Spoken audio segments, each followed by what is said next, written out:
The quantum displacement field hummed with an unsettling rhythm as the Galactic Medical Consortium's primary research vessel, the luminous probe, matched velocities with the incoming human spacecraft. Dr. Zixtal's tertiary respiratory system fluttered with a combination of scientific excitement and bureaucratic anxiety, a sensation unique to senior xenobiological researchers across the galaxy. Preliminary scans had been confusing, to say the least. The human vessel, designated U.S. Resilience, defied every standard classification in the Galactic Standard Database. Its hull showed signs of multiple extreme environmental exposures that would have liquefied the internal structures of most known spacefaring species. Microfractures that should have compromised structural integrity were instead reinforced by what appeared to be intentional metallurgical adaptations. Incoming communication, chirped the ship's linguistic interface. The holographic display flickered, revealing a human female with an expression that could best be described as a cross between mild boredom and profound irritation. "This is Captain Elena Rodriguez of the U.S. Resilience," she stated, her voice carrying a tone that suggested she'd rather be doing literally anything else. "You've been following us for approximately 3 standard galactic hours. Either initiate proper first contact protocols or kindly buzz off." Dr. Zixtal's primary translator struggled momentarily with the colloquial language. The nuanced human communication patterns were notorious for their complexity. Where most species would use elaborate diplomatic greetings, humans seemed to prefer direct, often confrontational communication.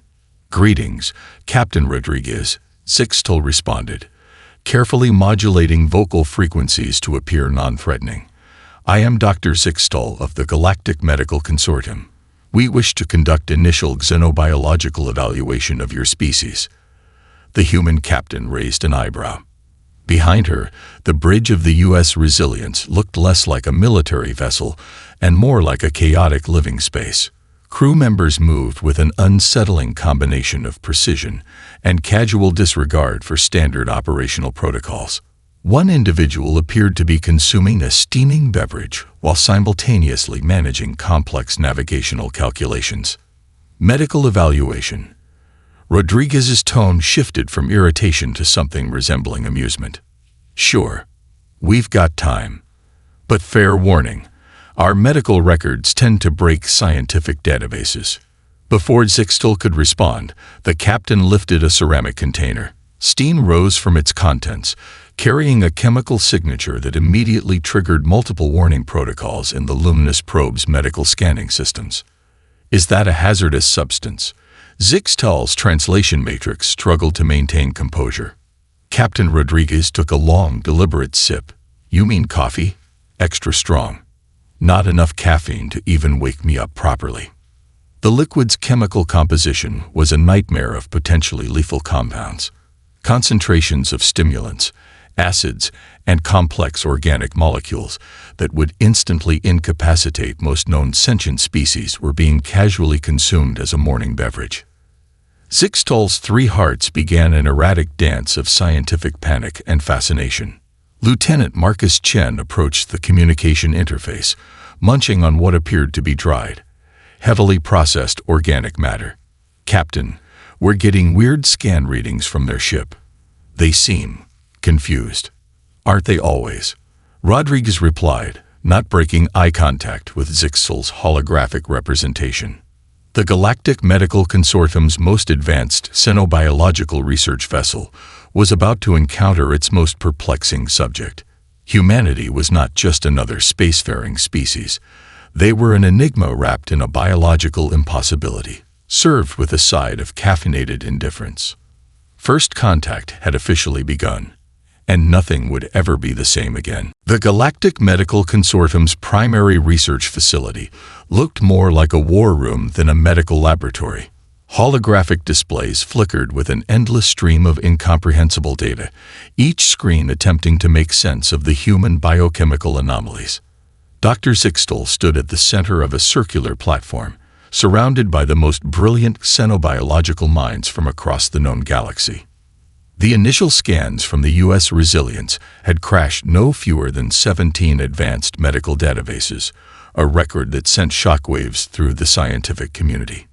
"Impossible," muttered Dr. Krulax, a renowned Foraxian biochemist, his tentacle-like appendages nervously manipulating holographic data streams. "These metabolic readings defy every known principle of biological survival." The primary concern was a series of chemical compounds found in the human crew's biological samples. What the humans casually referred to as energy drinks was a cocktail of substances that would have instantaneously destroyed the cellular structure of 247 documented sentient species. Lieutenant Marcus Chen stood before them, a living contradiction to everything they understood about biological limitations. "We need a controlled experiment," Zixtal announced, their voice modulator crackling with scientific determination. "Volunteer protocols will be initiated." Chen grinned. It was not a reassuring expression. The first test involved a synthetic compound developed by the Krellian Weapons Division, a neural-disrupting toxin so potent that it could immobilize an entire planetary defense force in microseconds. Standard protective gear for most species involved full-body chemical isolation suits and multiple layers of molecular barriers. Chen arrived wearing standard military fatigues and what appeared to be a T-shirt with the words "I void warranties" printed across the chest. "Ready when you are," he said, rolling up his sleeve. The injection sequence began. Monitoring systems across 3 separate research wings went into immediate alert status. Biological containment teams stood ready, expecting an immediate and catastrophic cellular breakdown. Nothing happened. Chen looked slightly disappointed. "That's it. Feels like a mild caffeine buzz." Dr. Zixtal's primary sensory organs began to emit a high-pitched frequency, the closest approximation to panic in their species. The toxin that had been designed to instantly neutralize living tissue was being metabolized by human biochemistry, as if it were nothing more than an inconvenient lunch break. Metabolic adaptation is not just a survival mechanism, Dr. Elena Rodriguez explained, reviewing the data with an almost bored expression. "It's basically how we've survived everything our planet. And now the universe can throw at us." The research team discovered something even more alarming. Not only was Chen metabolizing the toxin, but his cellular structure was actually generating additional defensive mechanisms. White blood cells were performing complex chemical transformations, essentially weaponizing the introduced toxin. "It's like your body doesn't just defend against threats," one researcher stammered. "It learns from them, converts them." Chen shrugged. "Sounds about right. Want to see what happens if I drink this?" He pulled out a container of what looked like industrial cleaning solution. The entire research facility collectively held its breath. Dr. Zixtal realized they were no longer conducting a medical evaluation. This was something else entirely. A study of a species that didn't just survive, but transformed every potential threat into an opportunity. Humanity wasn't just another entry in the galactic biological catalog. They were a force of nature, wearing a military uniform, and grinning like this was all just a mild inconvenience. The poison protocols had begun, and nothing would ever be the same again. The Galactic Research Nexus had seen its share of scientific endeavors, but nothing could have prepared its staff for what was about to unfold. What began as a controlled cynobiological study had devolved into something between a high-stakes experiment and a cosmic practical joke. Major Sarah Nakamura stood at the center of a containment chamber designed to withstand the most extreme chemical and radiological conditions known to galactic science. The chamber's walls were composed of a quantum-locked alloy that could theoretically contain a small star's worth of destructive potential. Surrounding her were no fewer than 17 different monitoring systems, each representing a different galactic civilization's most advanced scientific methodology. Dr. Zixtal watched from the observation deck, all 3 of their hearts racing with a combination of scientific excitement and mounting terror. "Begin Phase 1, announced Dr. Krulax, his tentacle-like appendages dancing across a holographic control panel. The first test involved a compound developed by the Zorn Collective, a chemical weapon so potent it could dissolve organic matter at the molecular level. Previous tests had reduced entire planetary ecosystems to basic atomic components in microseconds. Nakamura adjusted her standard-issue military vest and raised an eyebrow. Is that all? The first spray of the chemical weapon hit her with enough force to vaporize most known life forms. The observation deck went silent. Even the automated monitoring systems seemed to hesitate. Nakamura brushed something off her shoulder. Feels like a light mist. Bit acidic, I guess. Dr. Zixtal's translation matrix struggled to process the response. The chemical compound should have been instantaneously converting her cellular structure into a fine molecular mist. Instead, Nakamura looked mildly inconvenienced, as if she'd just walked through a slightly damp corridor. Metabolic reconfiguration is fascinating, she commented, pulling out a small device from her pocket. Want to see something interesting? Before anyone could respond, she pressed a button on the device. The chamber flooded with a secondary compound, a radiation signature that would have sterilized entire star systems. Lieutenant Marcus Chen's voice crackled over the communication system. You're not using the good stuff, are you? Nakamura laughed. Barely warm-up material. The research team watched in growing horror and fascination. Human cellular structure wasn't just resistant to the toxic compounds, it was actively adapting, transforming each potentially lethal exposure into something resembling a mild environmental challenge. Dr. Elena Rodriguez's voice cut through the scientific panic. You're looking at it all wrong, she explained to the bewildered research team. Humans don't just survive environments. We weaponize them. Additional tests followed. Compounds that would have instantaneously destroyed the neural networks of 99.7% of known sentient species became nothing more than an interesting chemical experience for the human test subjects. I've had worse hangovers, Chen remarked after being exposed to a chemical cocktail that could have theoretically rewritten molecular DNA. Dr. Zixtal realized they were no longer conducting a medical evaluation. This was something else entirely. A fundamental reassessment of what it meant to be a living, adaptive organism. The Galactic Medical Consortium's most advanced simulation systems began to malfunction, their programming unable to process the sheer improbability of human survival. Complexity algorithms crashed. Predictive models dissolved into mathematical confusion. Nakamura looked up at the observation deck, a slight smile playing across her lips. Got anything actually challenging? The experimental verification had gone far beyond any scientific protocol. Humanity was rewriting the fundamental understanding of biological adaptation, one impossible survival scenario at a time. And they were just getting started. The breakthrough came from an unexpected source. Dr. Elena Rodriguez's late-night data analysis session, fueled by what humans referred to as an energy drink that would have been classified as a chemical weapon by any other species in the galaxy. Holographic displays flickered with complex molecular models, each rotation revealing something more impossible than the last. The mitochondrial DNA of human cellular structures wasn't just unique, it was revolutionary. Where other species had static genetic codes, human DNA appeared to be a living, adaptive network that could reconfigure itself in real time. It's not just resistance, Dr. Rodriguez muttered, her fingers dancing across quantum interface controls. It's active transformation. The medical team had gathered in the primary research chamber, a space typically reserved for the most groundbreaking discoveries in galactic xenobiology. Dr. Zixtal watched as Rodriguez projected a three-dimensional map of human cellular adaptation that defied every known principle of biological science. Each exposure to a toxic compound didn't just create resistance, it generated an entirely new cellular defense mechanism. Radiation that would sterilize entire planetary ecosystems became nothing more than a mild environmental stimulus for human cells. Chemical weapons transformed into potential nutritional sources.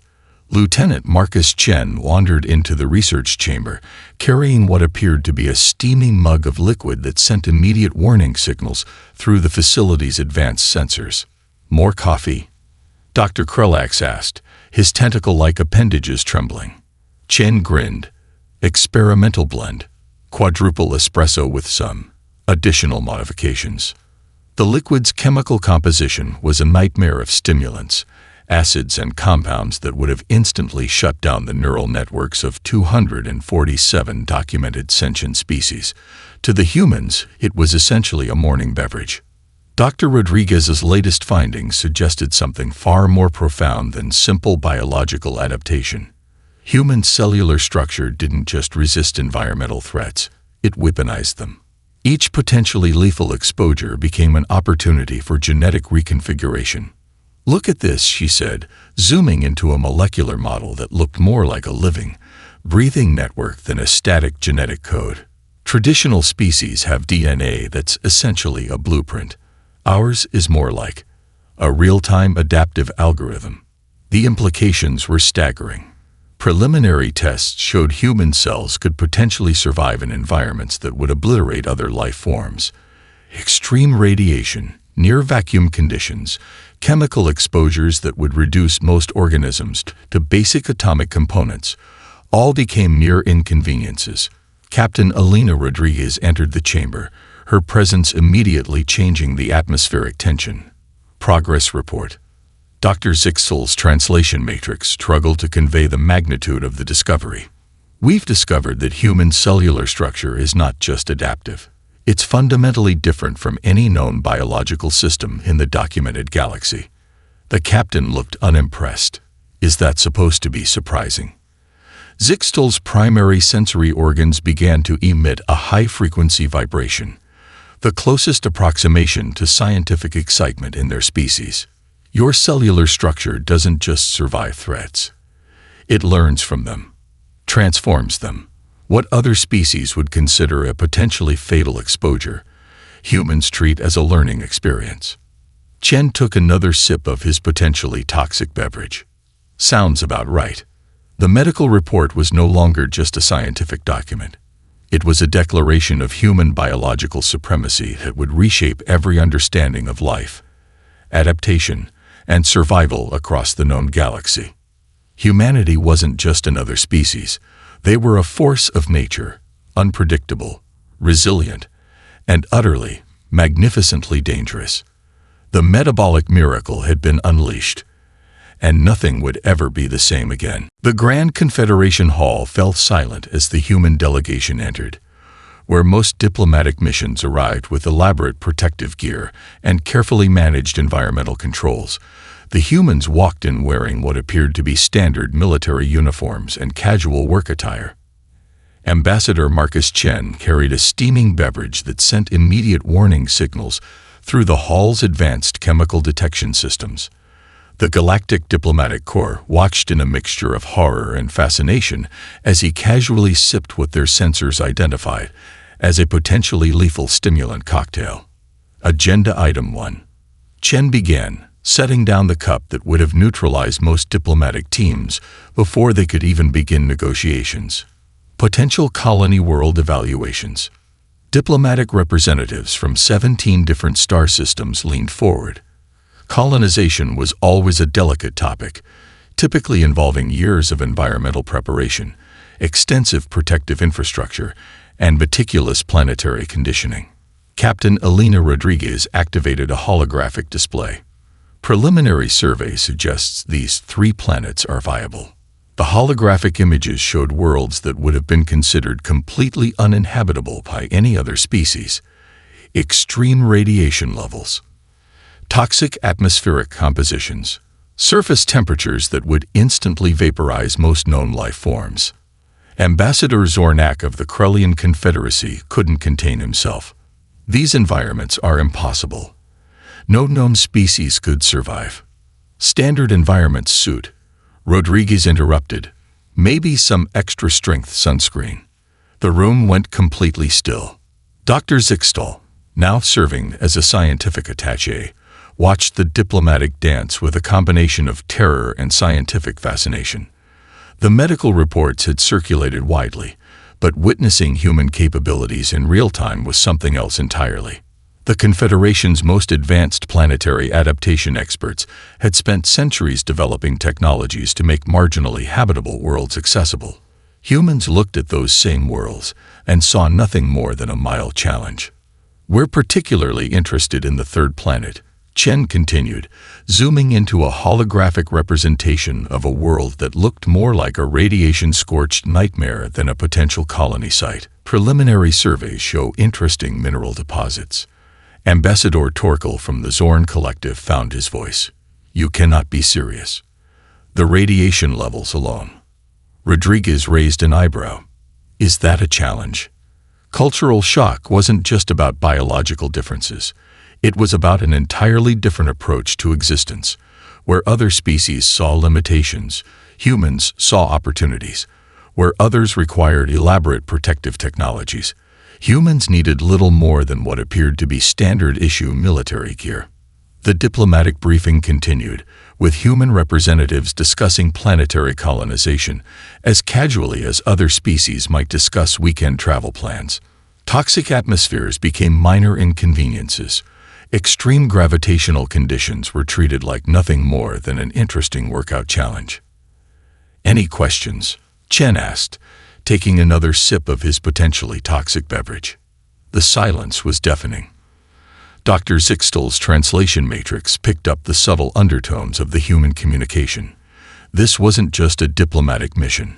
It was a deliberate demonstration of capabilities, a message to the entire Galactic Confederation.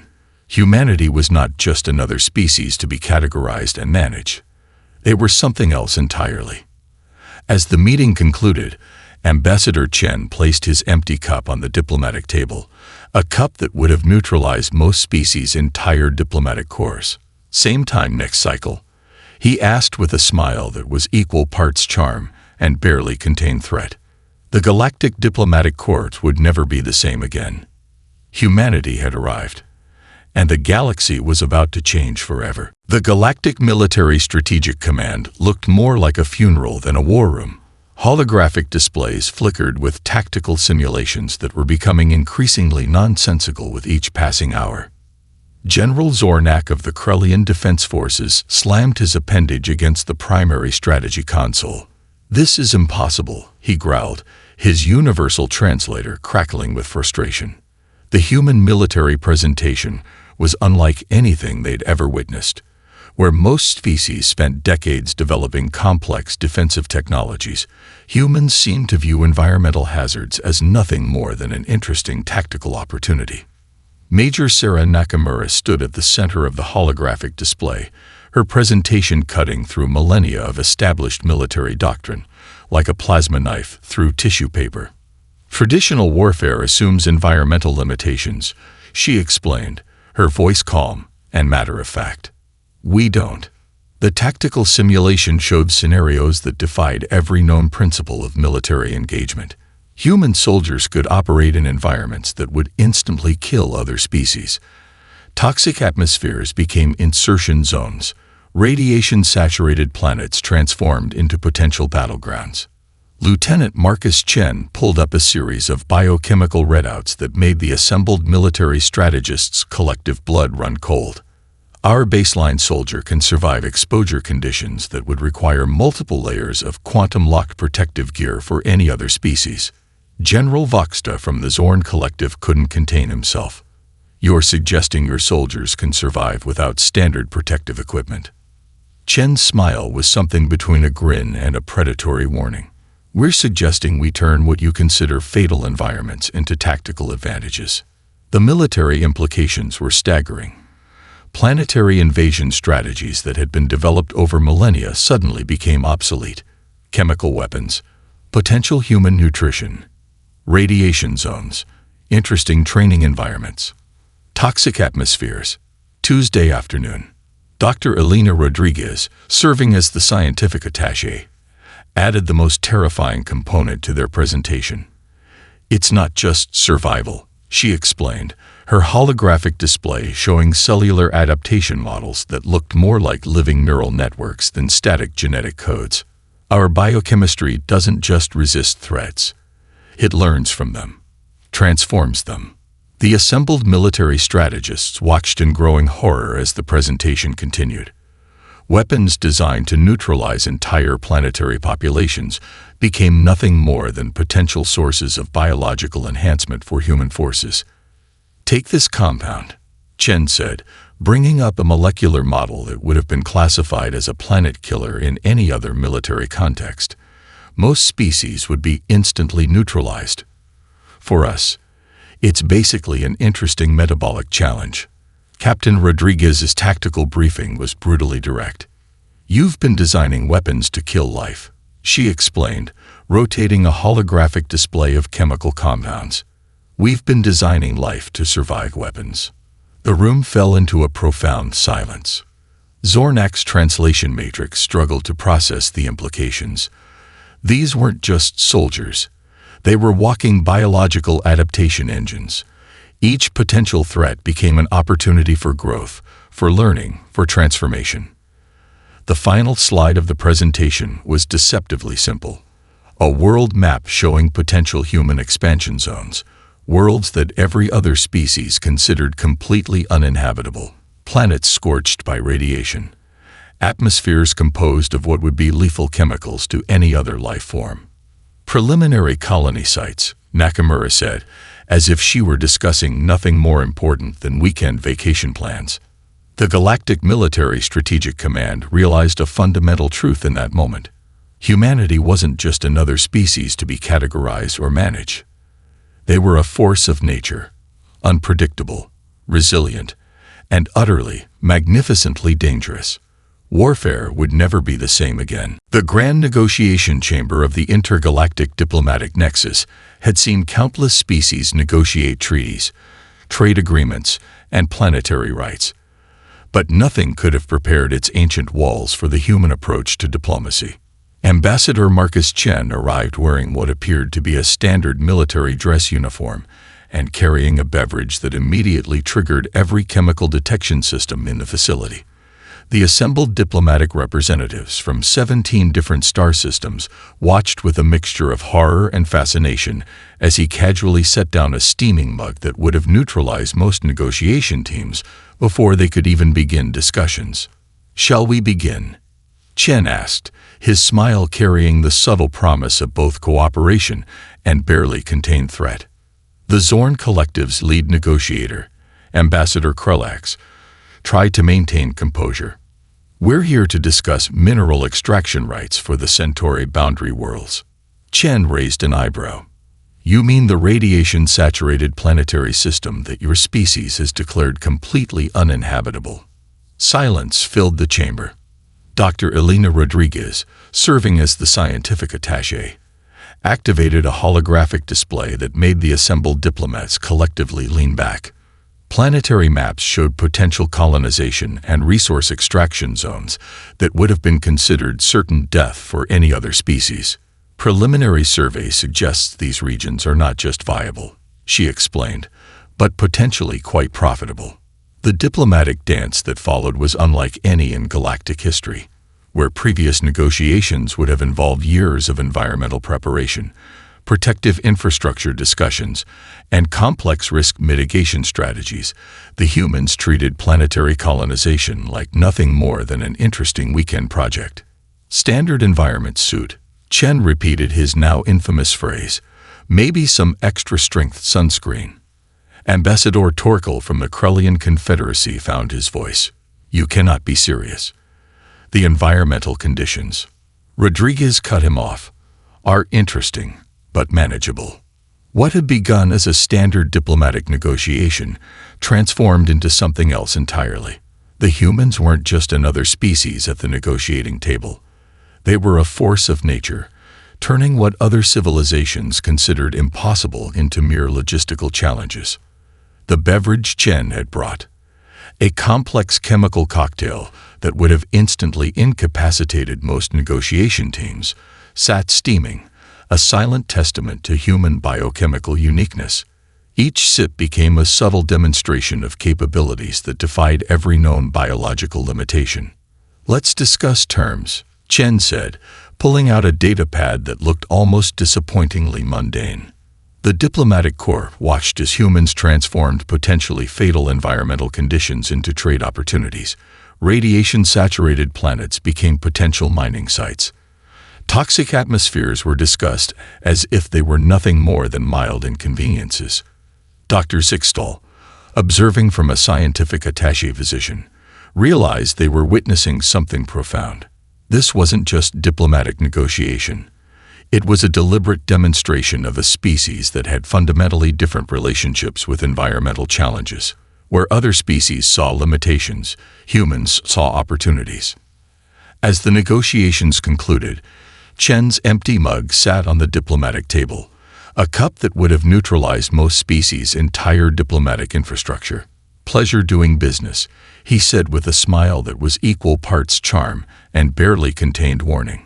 The intergalactic diplomatic nexus would never be the same again. Poison diplomacy had arrived, and the galaxy was about to change forever.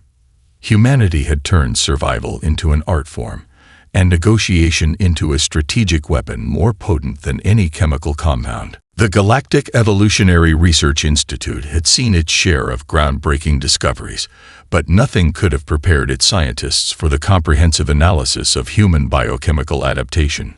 What began as a simple xenobiological study had transformed into a complete reassessment of what it meant to be a living, adaptive organism. Dr. Elena Rodriguez stood before a holographic display that looked more like a living, breathing network than a traditional genetic model.